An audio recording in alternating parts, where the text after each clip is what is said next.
Welcome to the Catholic Life Coach podcast, where I help ambitious Catholic women overcome fear and self-doubt so that they can boldly step into the dreams God placed in their hearts, live authentically, and grow a business rooted in their faith.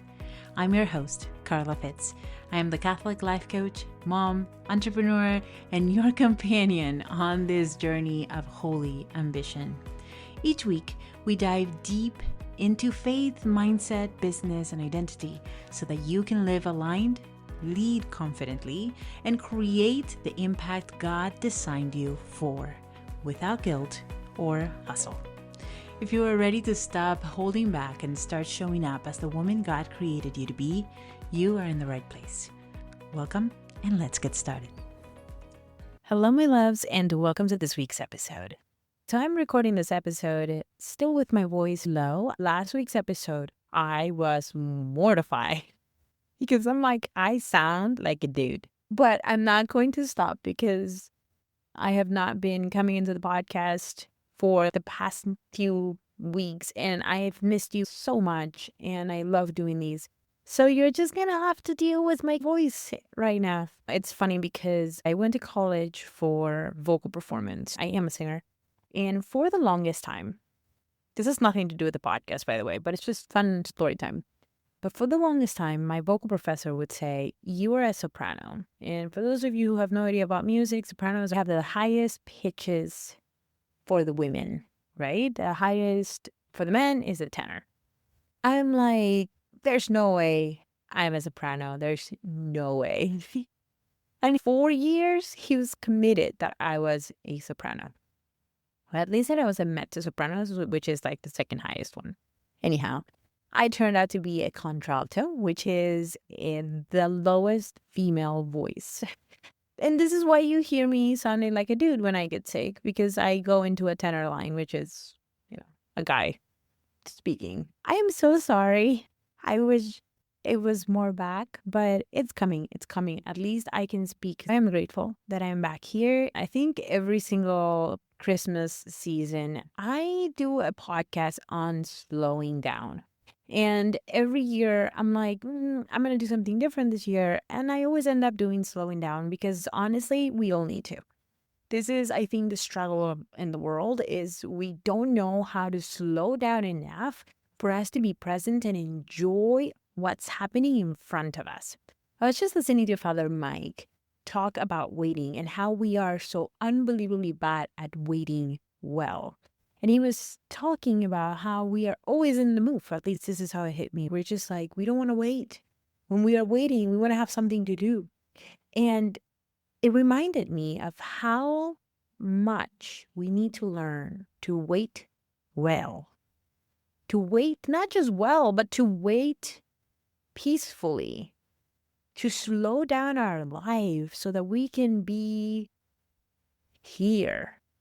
Not in 2 weeks from now when we're really worried about the next thing and where money's going to come from and how our kid's going to get into school and how we need to get all the gifts wrapped and how that needs to happen and we need to go shopping and all the insane amount of stuff we end up doing in the holidays instead of slowing down our hearts, our mind, our soul, to reconnect with the one and only. To welcome him, not just in the world, but into our hearts. When we were here for the retreat, the very first day when I got to see my beautiful 5 women for the Radiance Full retreat this November, I said a line that Saint Cabrini shared, and it is, God, carve your heart into mine. That is what God wants. For all of us to want him to carve his heart into ours.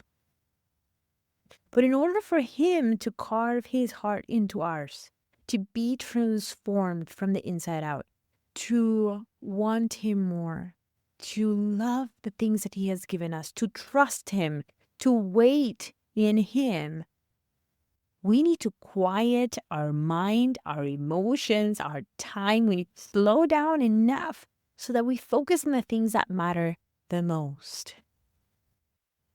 So often I hear other women and myself say, oh, I have to get the gift because my kids, because of that.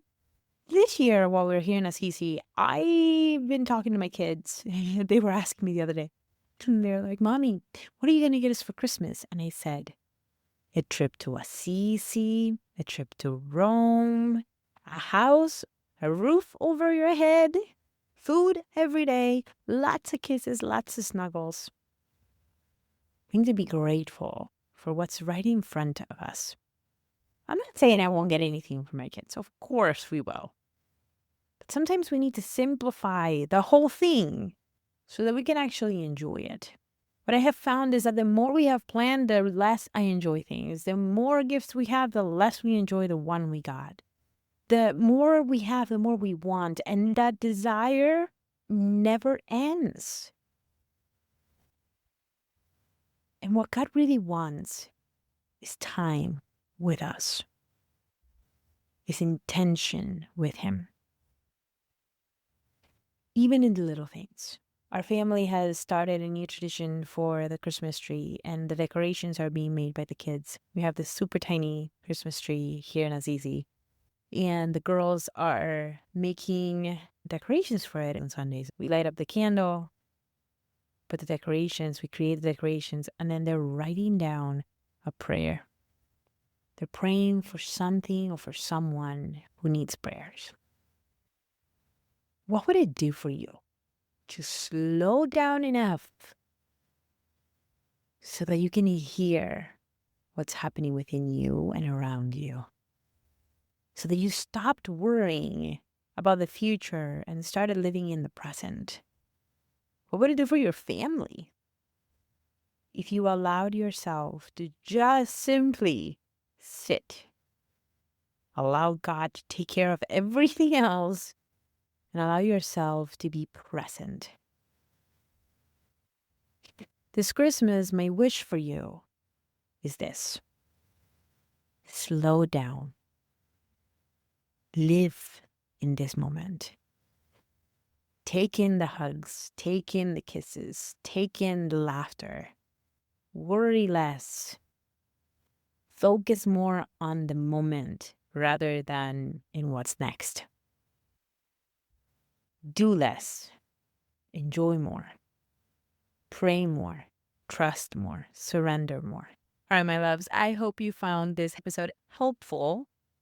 I have amazing news to share with each and every one of you. I have officially opened doors for applications for something unbelievably special. It is called the Radiant CEO Mastermind. This is a mastermind for Catholic CEOs to step into the next version that God is calling them to grow into, to expand their capacity for growth, to expand their impact, their mission, and to create a life that feels in alignment with the person. The Radiant CEO is a combination of group coaching. You will also get some one-on-one coaching with me, and at the very end of the mastermind, you will also get to be one of 5 women to come away to Assisi with me. So this retreat